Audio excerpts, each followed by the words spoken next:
and welcome back to my YouTube channel. My name is Ikpeme-Mbakwem, and on this channel I am focused on helping women who are divorced to love life. Great. What's my topic for today? My topic for today is how to thrive as a single woman. And that is because when women go through divorce, they feel like they cannot thrive again. They accept whatever blows that life deals them. They feel like they're not meant to be successful. They feel like they don't have to push hard enough to get what they want. In fact, most of the times, they feel like they can't dream again. And if you're not dreaming again, then what are you doing? Remember that divorce is just a setback in life. Yes, you made a wrong turn, a wrong decision. It's part of life. But that doesn't mean that you should give up on life, because the world waits for you to birth what you have for it, the gift that you have for it. Those gifts are having place deep within you. How do you thrive as a single woman after divorce? It's important that you redefine what success and happiness means for you personally. And that's because we feel like if we're not in a relationship, if we're not married, then we can't be happy. But the truth is, you can be happy when you're single. You can be happy while you're single. It just depends on your perspective on life. You need to go back and check your beliefs, your thoughts. What exactly do you think that happiness really means to you? Happiness and success. Do you need to redefine that? Is it hinged to being hitched to another? Yes? Is it? Great. The next is to take charge of your life decisions without needing validation from others. I do remember that when I was single, it was tough because there were expectations from family, from friends to get married, right? And then, of course, I also projected those thoughts on myself, and so I put a lot of pressure on myself. And it was tough for me to feel fulfilled because I hadn't gotten married. And so I was always searching for validation in my life. I was searching for validation in my successes at work, right? And I used to say, okay, oh well, at least I'm getting some accolades here. And I would, share it with my family. Oh, I'm achieving this and I'm achieving that. I'm growing in my career. But it still wasn't enough. If in hindsight, I feel like it wasn't enough. I wasn't okay, even if people said, oh, you're doing well. I was still constantly searching for validation. And so I realized now that, and this happened after I got divorced, that look, Ivy, you better move on with your life. You better validate yourself. Whatever you achieve, you pat yourself on the back and you say, girl, you've done well. So that I could enjoy my present, right? I could enjoy, the life I've been blessed with. You need to live your life without expecting validation from others. And of course, just take life as it comes. But then, even as life comes, take charge of your decisions. The next one is to cultivate independence in all aspects of your life. In the emotional part, do not be dependent on anyone emotionally.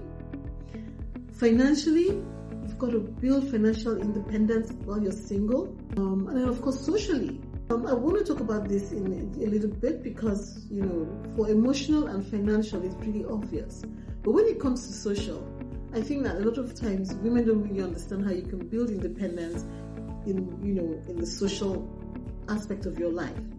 Women usually do not know how to go out alone, how to take themselves on dates alone, You always want to have a friend go with you. You want to always have someone tag along. And I suffered that as well. In fact, I would even say that it happens to me sometimes now. Sometimes it just happens, and then I break through those shackles in my mind that says you can't go out on your own, and I step out on my own. I know for women, we get very comfortable in our comfort zone. This is what I just know how to do, and that's all I want to do. We usually find it very difficult taking risks to try new career opportunities, new paths. But my life has been interesting when it comes to my career. I started as contact center and now grown to customer experience, and I grew along that path, and then I changed industries from tech to banking, and then to ISPs, and then back to banking, and then to the registry of business, which is the capital markets, and then I'm in tech. And I'm in tech, I'm not even doing customer experience, right? I am leading an academy. So my career trajectory has just been, interesting. But one of the things I discovered about myself is that I have the ability to take on something that I've never done before and do it. I'm the kind of person that says yes, and then I go and learn how to do it. So I love it. And I really think that you should try it, really. Don't put yourself in a career box. Doesn't matter how old you are. Just try out a new career. Explore. You never know what's waiting for you on that side. And one of the things I always say as well is that I'm a learner for life. So I enjoy learning. And maybe that's why I just take on all these new roles and new career paths, because I enjoy learning. What about you? And then, of course, talked about passion. So what are your passions, right? What do you like to do? What can you do? And when you do it with so much excitement, enthusiasm, and you're not even looking to get paid for it. That's your passion. That is your passion, right? Explore yourself. Explore yourself. And when I say that, I mean it literally. Explore yourself. What are the things that you like to do? What are your passions? What are you passionate about? Explore it and then pursue it. You'll find that you find life really, really interesting. Great. So, practice self-acceptance and celebrate your achievements, big or small. I always say this when it comes to celebrating my achievements. I give myself a pat on the back, I give myself a hug, and I'm like, well done. And I do a victory dance. Yes, because I have to learn how to celebrate myself, and so should you. When people find it difficult celebrating themselves, it's because they have not accepted themselves for who they are. So you need to ask yourself that question. Do I accept myself for who I am? Am I okay with myself?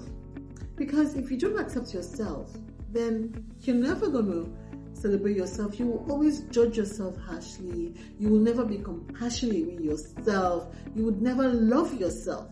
So you need to ask yourself if you accept you for who you are. There are some things to think about there. The next is to embrace your single status as an opportunity to grow without compromise. Oh yes, because women in Nigeria, so I'm going to use Nigeria where I am, and I'm sure it happens with a lot of women. In Nigeria, women do not embrace their single status. Everyone is looking to get married. Everyone is looking to be in a relationship. You feel inadequate because you are neither married nor in a relationship. But you know what? You are enough just the way you are. I'm saying this because if you feel that you're enough and you thrive as a woman who is enough just the way she is. Don't lose your femininity and become masculine, right? There's no need for that, because God had a plan when He created us. What I'm trying to say here is that you are enough even while single. That means that you should seize opportunities, right, to grow, to develop yourself, to explore different areas. Because when you get into another relationship or you get married again, you're not thinking about yourself again only. You're going to be thinking about your significant other. You can be single and have kids, and that is fine. Even then, you need to embrace your single status, right? So you make time for yourself to do things for yourself. You make time for yourself to develop, to grow, because your kids need you to grow. Do not compromise your growth because you're single. In fact, it's the best opportunity for you to explore, to research, and begin to work on yourself. Now, the next is to foster a positive mindset and reject societal pressures regarding marriage. Oh my God. Reject societal pressures regarding marriage. It's really important that you just make sure that whatever decisions you're making to get into another relationship or into another marriage, you're not making it from a place of pressure, but from a place of peace. Finally, surround yourself with like-minded women who empower and inspire you. That is why I set up the Healing Me Tribe, because my vision for that community is a thriving community filled with women who want to empower, to inspire, to support other women to heal and also to thrive in their lives. And it's really important that you do that. You've got to surround yourself with women who are like what I've described. And you can only do that in a systematic way if you're part of a community. If you're interested in joining the Healing Me Tribe, there's a link in the description where I've shared how to join the Healing Me Tribe. I cannot overemphasize the need to be part of a community that understands what you're going through and is ready to give you the support. These are the few points I thought I would share on how to thrive as a single woman. I hope that it speaks to you. Look out for my next video.